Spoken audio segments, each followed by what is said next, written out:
Greetings everyone, this is part 4 of Son Alexander's Sith Acolyte helmet mask tutorial, and as you can see in my left hand I have made the mask out of cardstock.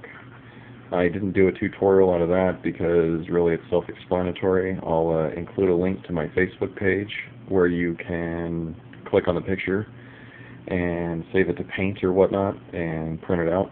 I've altered this one a couple times and increased the size of it, so when you get the file it should be a fairly good sized mask.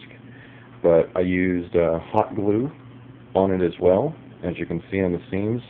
I'm using Stealth from the Hero Tutorials trick on this, and basically if you don't like the way something came out, you can just use the nozzle, the heated nozzle of your glue gun, and heat the seam again and it'll come right off.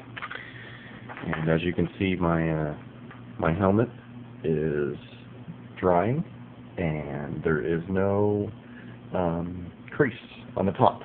I was able to layer it properly, so it'll be a nice smooth mask or helmet when it finishes drying.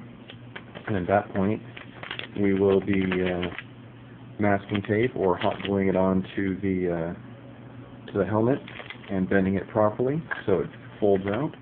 And then at that point we can either choose to fiberglass as is, or you can paper mache it on top of that. But that'll be for the next tutorial, and we'll go from there. On the picture in my on my Facebook page, there will be probably a couple pieces that aren't on there or that you'll need to alter. One being the middle piece.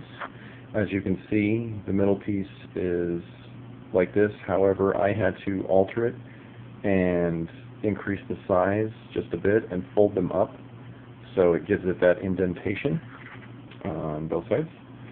And you can also close the nose section if you want to. I'm leaving it open for the moment, mainly because I would want to breathe, but I may close it and just add air holes with it later. You can also close the bottom section if you want with another piece of cardstock, depending on how you want the mask to turn out. I personally like the open mask. I don't really see a need to close the end, but I know that a couple other folks that have made this mask close the end, and but it's really up to preference. It's all about your lines, and don't be surprised if you have to make multiple folds in different sections, as I have. You can see it's definitely creased, but those will go away. Remember, it's all about the pristine pieces making a pristine mask. You can't,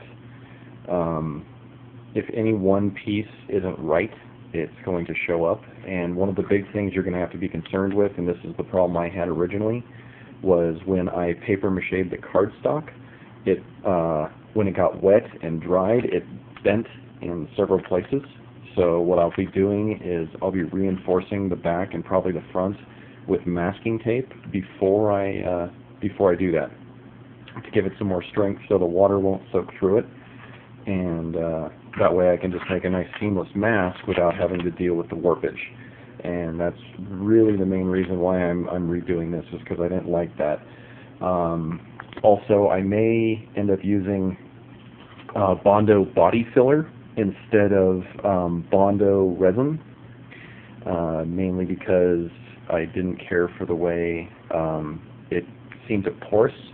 Not so much porous, but it created a lot of pits in and along all the on the sections of mask and things like that, and I'll be showing that later in another video.